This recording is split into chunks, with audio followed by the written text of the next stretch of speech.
Amém. Ainda em pé, por favor, você que trouxe a palavra de Deus, gostaria que você abrisse um pouquinho depois de Salmos, livro de Provérbios, capítulo 1. Pode descer agora, viu? Obediência.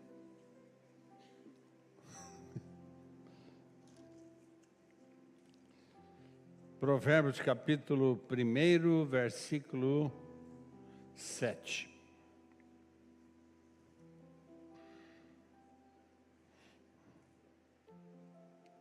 Quero conversar com você hoje, nesse momento de pregação, sobre o temor do Senhor é o princípio do conhecimento. É um uso dos provérbios de Salomão, filho de Davi, rei de Israel, para aprender a sabedoria e o ensino. Provérbios 1, 7. O temor do Senhor é o princípio do saber, mas os loucos desprezam a sabedoria e o ensino. Pai, por favor, fale conosco agora de acordo com o teu conhecimento, com a tua sabedoria. Não sou e não serei capaz de ministrar se o Senhor não fizer isto aqui nesse altar. Por isso eu preciso muito de Ti. Eu preciso tudo de Ti. E eu creio que o Senhor pode estar me usando para falar com todos nós nesta manhã sobre o temor do Senhor, sendo o princípio do conhecimento ou da sabedoria, no nome de Jesus. Amém. Amém. Pode se assentar.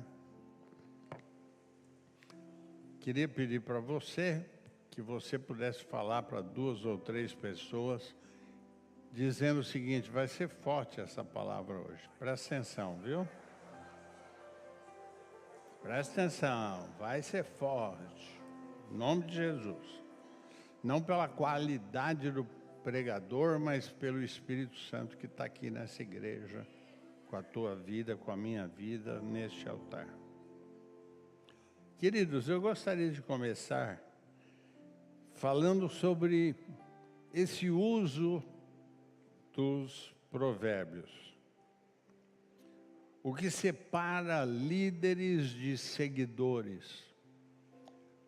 O que faz com que um homem e uma mulher possa ser um líder, ser uma pessoa que através desses princípios de sabedoria e de conhecimento são capazes de demonstrar e de se qualificar para estar em atenção, para estar em cuidado, para estar em preocupação em relação à igreja, a um grupo, a um departamento. E quando Deus colocou no meu coração, eu senti nesse trecho que Salomão foi usado por Deus de uma maneira muito sábia para trazer a maior felicidade, para poder seguir pessoas que possam dar conselhos e orientações. Há muitos momentos na vida da gente, meus irmãos, que o ser humano em si, nos dias de hoje, ele não presta mais atenção a conselho. Por causa de alguns órgãos das redes sociais, as pessoas começam a achar que já sabem tudo, que são capazes de tudo, e deixam de lado a sabedoria, o conhecimento, aquilo que Deus ensinou para Salomão, porque houve um momento na vida do filho de Davi em que houve a possibilidade de Deus visitar Salomão e dizer o seguinte: o que que você quer? Qual é o teu desejo? Qual é a tua vontade? Nós conhecemos a palavra, nós sabemos o que a palavra nos traz, nos ensina. E eu posso imaginar que naquela hora Salomão poderia ter pensado o seguinte: olha, eu quero todas as armas de guerra possíveis para matar os meus inimigos. Eu quero todas as possibilidades possíveis nas minhas mãos para fazer do meu exército um grande exército. Só que a gente vê diferente. Salomão já começava a usar aquilo que ele nem tinha recebido ainda. Mas ele sentia no seu coração que já tinha alguma coisa nova para acontecer. Assim como tem algo novo para acontecer na sua vida e na minha vida hoje, no nome de Jesus. O quê? Ah, eu não quero dinheiro. Ah, eu não quero armas de guerra. Deus, o que eu quero é que o Senhor me dê sabedoria, que o Senhor me dê conhecimento, para que através de sabedoria e conhecimento eu possa, aí sim, tomar posições, tomar decisões, fazer com que as coisas aconteçam através da tua direção, do teu cuidado, da tua mão me guiando. Eu posso imaginar, meus irmãos, que quando Salomão foi inquirido por Deus para dizer: o que que você quer? Conta para mim. Talvez, se fosse nos dias de hoje, talvez muitos de nós aqui tropeçávamos numa lâmpada de Aladim e esta lâmpada saía um mágico e diria para mim e para você: e aí, olha, pede aí o seu pedido, faz aí o teu pedido, mas pede logo que eu estou há 1000 anos nessa garrafa e eu não consigo sair daqui. Talvez eu e vocês, se tivéssemos uma oportunidade desta, a gente poderia pensar assim: bom, o que eu mais quero é um carro, uma casa, o acerto das minhas contas. Irmãos, não existe coisa melhor do que sabedoria. Não existe coisa melhor do que conhecimento. E para que isso venha, segundo este trecho que eu li com vocês, esse trecho ele é seguido do seguinte: o temor do Senhor. Quando olhamos para dentro da gente, quando analisamos isso, a gente então começa a entender o que é que Deus tem preparado para mim e para você nesta manhã, nesse dia 2. Eu quero para a minha vida, pastor Davi, eu quero para a minha vida, igreja quadrangular da Olavo Bilac, eu quero sabedoria, eu quero conhecimento. Eu quero que Deus possa me dar a direção daquilo que eu devo fazer. Muitas vezes nós tomamos decisões precipitadas. Muitas vezes nós tomamos decisões que acabam em alguma maldade, alguma coisa ruim ali na frente, simplesmente porque a gente não pensou direito, não observou direito. Simplesmente porque a gente falou: puxa vida, eu podia ter tomado uma outra decisão, mas agora é tarde. eu posso dizer para você que não é tarde. Que Deus está dando uma chance maravilhosa de você ter o temor do Senhor hoje na sua vida. Se você acredita nisso, bata palmas e louve o Senhor.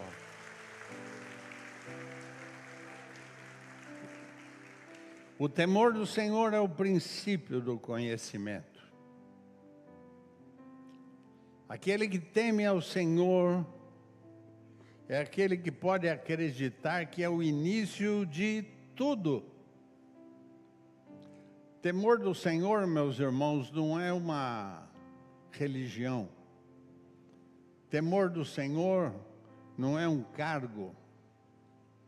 Temor do Senhor não é uma circunstância na qual eu vou conseguir atropelar meus inimigos ou as pessoas que eu não gosto. Temor do Senhor não é uma circunstância de poder derrubar pessoas ou pensar mal de pessoas. Temor do Senhor é sabedoria, é conhecimento, é saber que o meu Deus tem para me dar, para te dar, tudo que é o melhor desta terra, se você pedir com certeza. Pai, o que eu quero? Pai, você está me oferecendo algumas coisas. Qual é a vantagem de eu ter um relacionamento com Deus? A vantagem, meus irmãos, eu digo sem medo de errar, eu espero que você seja pentecostal o suficiente para entender. O relacionamento com Deus faz com que essa intimidade entre eu e você, entre a gente e Deus, possa crescer, amadurecer, a gente possa chamá-lo de Pai, Ele possa pegar a gente no colo e dizer: filho, eu estou aqui com você. Filho, eu estou com você para o que der vier, não tenha medo, não tenha receio. Eis que eu toco a minha mão na sua, e se você cair eu te ponho em pé, e se você tropeçar eu te levanto, e se por acaso se levantarem contra você, não se preocupe, eu estou com você para o que der e vier. Se você é pentecostal, compreenda isto. Se você é quadrangular, pense nisso. Eu e você muitas vezes podemos pensar que tudo depende de uma religião, tudo depende de uma placa denominacional, mas não. Tudo depende do relacionamento com o Pai. O relacionamento com o Pai significa eu e Ele conversamos. Eu e Ele temos contato. Oh, irmãos, você pode estar num avião de primeira classe. Você pode estar num Fusca. Você pode estar numa igreja mais elaborada. Você pode estar pensando assim: puxa, minha igreja está linda, está com poltronas, está com som, está com luzes. Meu irmão, mas se não tiver intimidade com Deus, não vai ser nada disso. Nada disso vai ter valor. Mas quando eu erguer minha mão e saber que a mão de Deus está segurando a minha mão, quando eu falar Pai, e Ele disser: filho, estou com você, como eu disse agora há pouco, para o que der e vier. Aí sim a gente vai poder dizer: este é o Senhor em que eu confio. Esse é o Senhor que vai comigo para qualquer lugar. Como diz o salmista, pai de Salomão, quantas vezes: o Senhor é o meu pastor e nada me faltará. Sabe o que é isso, gente? Nada me faltará Significa que aconteça o que acontecer, Ele não me deixa na mão, Ele segura minha mão, Ele toma conta da minha família, do meu lar, do meu emprego, dos meus negócios, da minha promoção, de tudo aquilo que eu faço. Porque Ele é fiel para fazer infinitamente mais do que pedimos ou pensamos. O próprio salmista diz o seguinte: o que habita no esconderijo no Altíssimo. Talvez muitas vezes a gente falou assim, aprendi isso na escola bíblica, há dezenas de anos atrás, mas eu quero que você repita. O que habita no esconderijo do Altíssimo, à sombra do Onipotente, descansará. Sabe aquela agitação? Sabe aquele receio? Sabe aquele medo das coisas que você não tem muita certeza? Ele habita no esconderijo para tomar conta de você, da tua família. Alguns momentos da nossa vida, meus irmãos, a gente se sente angustiado, não é? Alguns momentos da nossa vida, a gente não sabe se vai por um caminho ou vai por outro. Alguns momentos da nossa vida, a gente tem uma indecisão no que fazer. Mas fiel é Deus que não deixará tentar acima do que podemos suportar. Pelo contrário, ainda dará o escape para podermos escapar e vencer. Meus irmãos, cada vez que eu procuro algo, não sou o rei da Bíblia, não sou o rei da oração. Creio eu que eu sou um bom pastor. Não sou o que se fala aí fora, um coaching. Eu não sou aquele que domina o altar ou o microfone de uma maneira que olha como prega esse homem. Não sou não. Mas a palavra de Deus me ensina o seguinte: houve momentos na minha vida, acontecem momentos na minha vida, acontecerão momentos na minha vida que eu vou ter que ser um estilo João Batista. João Batista parecia que ele estava no ápice. João Batista parecia que não tinha outro. A Bíblia fala que não existia naquela época outro nascido de mulher maior do que João Batista. A Bíblia fala. E o que aconteceu? Ele falou: não quero isso não. Convém que ele cresça e que eu diminua. O que é mais importante para mim e para você, meu irmão, é que Jesus Cristo cresça. Que Jesus Cristo apareça, que você seja vencedor, mas estando Ele do teu lado, porque se você não tiver Jesus, aonde vamos? A palavra de Deus nos ensina, de acordo com isso, que nós podemos ter êxito. Gostaria de perguntar para você, quantos de vocês gostariam de ter êxito naquilo que você faz? Não é pecado não, gente. Quantos gostariam de ter êxito? Olha que bonito. Quanta gente. Isso é o livro de Provérbios.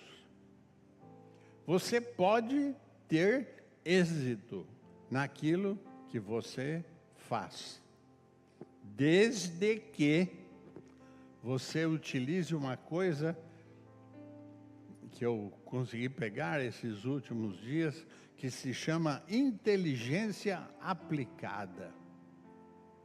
Eu pegar na minha vida, meus irmãos, não uma uma palavra de um pregador famoso, ou pegar uma palavra de um top, mas se eu poder pegar a inteligência, a capacidade e aplicar na minha vida, aquilo que Jesus quer. Sozinho não somos ninguém, mas com Ele nós somos mais do que vencedores, em nome de Jesus. Essa inteligência aplicada, a gente pode trazer isso para saber que toda sabedoria vem de Deus. Pode repetir isso comigo? Toda sabedoria, mais forte, toda sabedoria vem de Deus. Isso não significa que a sabedoria, ela mostra para mim e para você uma quantidade de membresia maior numa igreja do que em outra. Pelo contrário, muitas vezes, pastores simples, pastores com igrejas menores, são usados por Deus para usar essa inteligência aplicada no reino. Gente, se existe alguma coisa que eu amo na nossa igreja, é escola bíblica,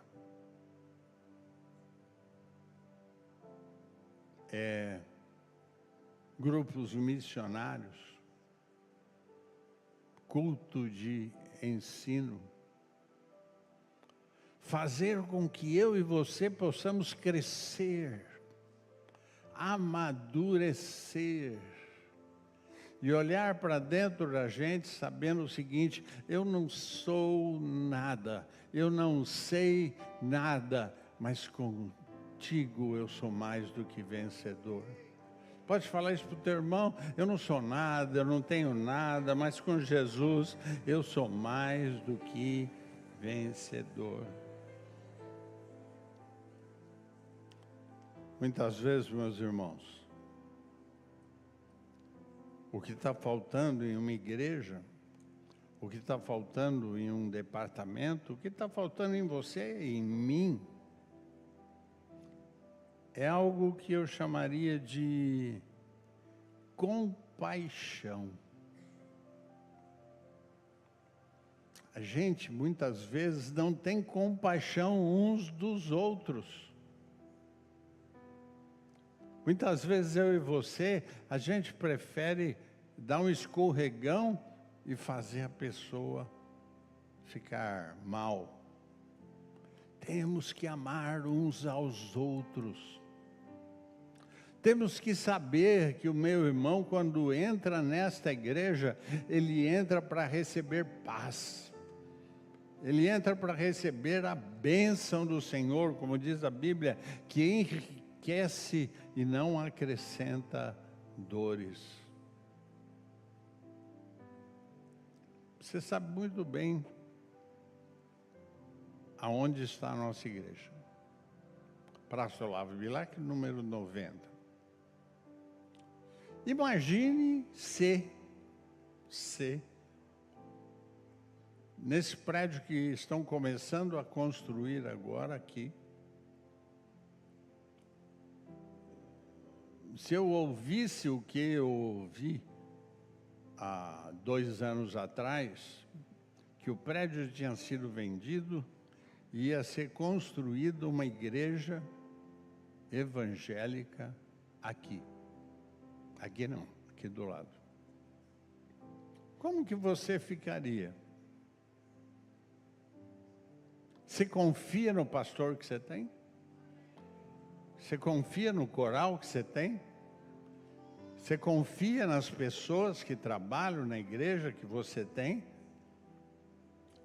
Ou você teria a oportunidade de dizer assim: vou dar uma olhadinha de leve, quem sabe tem um som melhor, quem sabe tem uma circunstância melhor. Um dia Jesus me chamou para estar nessa igreja.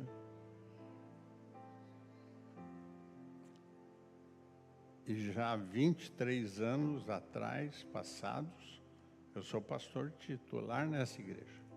Tive problema, tive luta, tive dificuldade, mas estou em pé.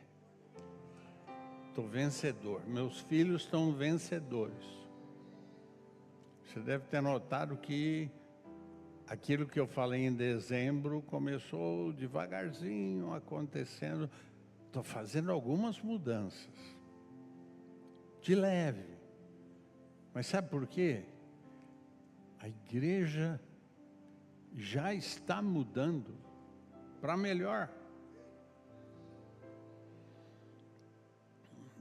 Se você for áspero com uma irmã, um irmão, sabe para onde ele vai? Pensa um pouquinho. Usa as... Como é que chama isso? Usa, obrigado, filho, a sabedoria. Se for áspero, eu não quero saber de você. Eu não quero dar bola para você. E você canta muito mal. A Sueli, você usa um cabelo diferente daquilo que eu queria. Para onde que ela vai?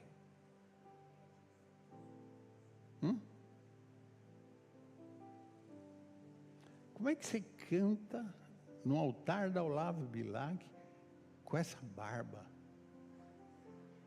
e careca? Você tem até motivos, né? Eu canto porque o meu pastor, olha o que você vai falar. Ele não é careca, mas ele também não tem barba, mas está lá. Irmão, preste atenção. A primeira oportunidade de alguém dar um pulo para uma outra religião, denominação ou igreja, vai ser agora. Em qualquer lugar tem igreja. Qualquer igreja tem um salão pequeno ou grande. E a membresia? E a comunhão? Nos últimos dias eu falei para o pessoal da rede social, comunhão, Santa Ceia, é dentro da Olavo Bilac, dentro da igreja, não é em casa. Tempo de pandemia não existe mais. Tempo de sofrer e assistir as coisinhas de televisão e se distrair não existe mais. Jesus curou esta igreja, Jesus curou este país, Jesus curou e sarou. Pastor, significa que eu tenho que ir na igreja? Sim. Você tem saúde porque Deus te deu. Você sabe muito bem a hora que começa e a hora que termina o culto. Teu pastor como é que chama isso? Esse treco aí que eles falaram. Super controlado em nível de horário, em nível de uma série de coisas. Então, irmão, você vem aqui para louvar a Deus. Você não vem aqui para ficar chateado com ninguém. Você não vem aqui para ficar zombando de ninguém. Deixa cada um glorificar o Deus. Foi tão bonito na hora do louvor. Uma das coisas que eu estou mudando, pelo menos de domingo na ceia, é ficar ali, sentado, antes de entrar com os diáconos. Porque às vezes tem uma conversação lá atrás que eu não consigo cantar. Então estou vindo aqui, não estou reclamando dos diáconos, isso aí já chamei a atenção. Louvar o Senhor. Aleluia. Toca na minha mão, Senhor. Deixa eu tocar nas tuas vestes, Senhor. Eu quero ver o Senhor mais próximo de ti. Aleluia.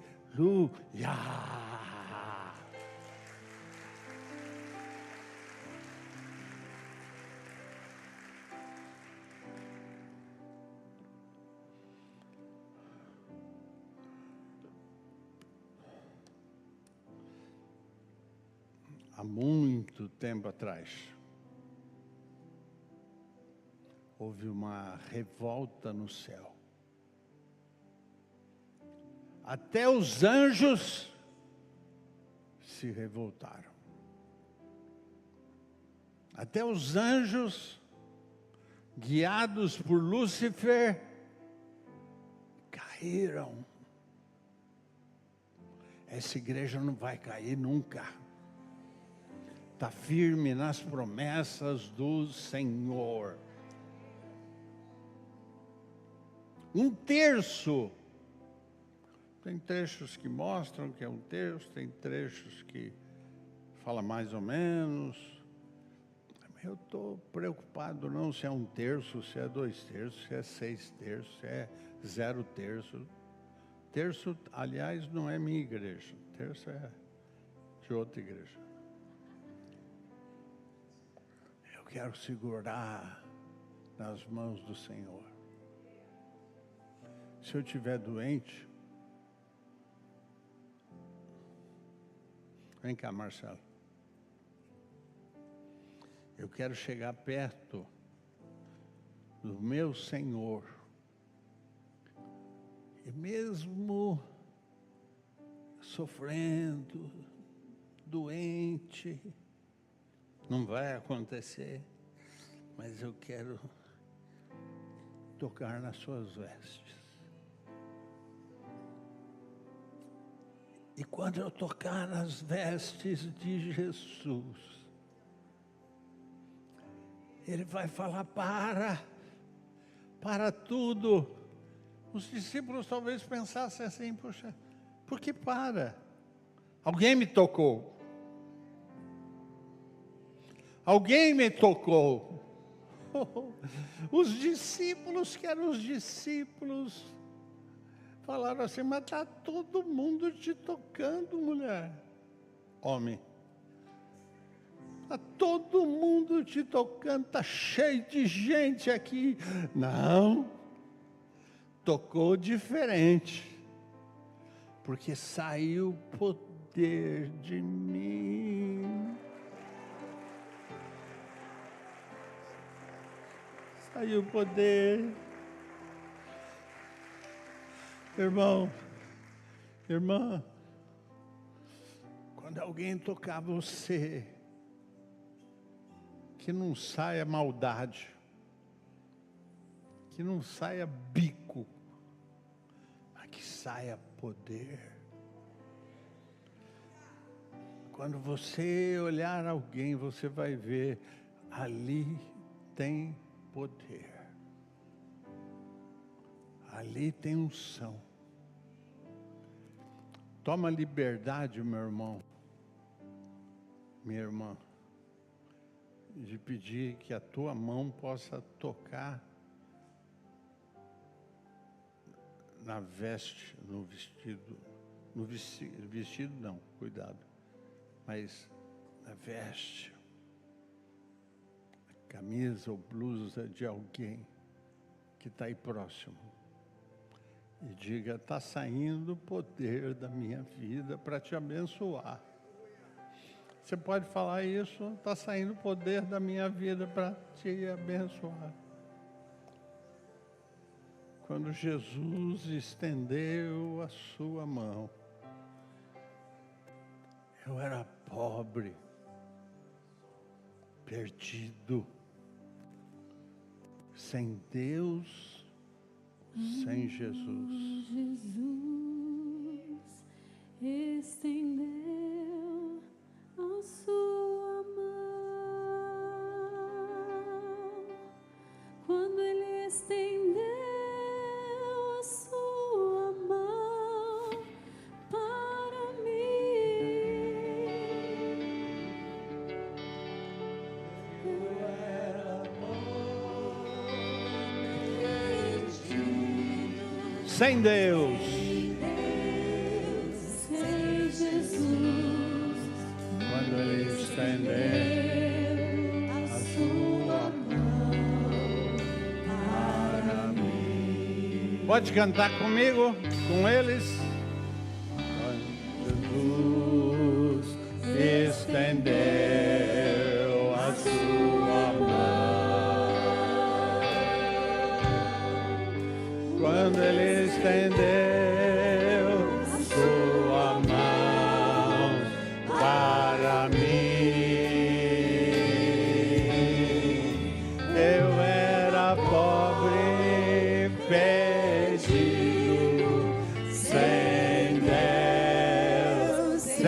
Jesus, quando Ele estender a sua mão para mim. Mais uma vez, quando Jesus estendeu sua mão, quando Ele estendeu sua mão para mim. Eu era pobre, perdido, sem Deus, sem Jesus, quando Ele estendeu a sua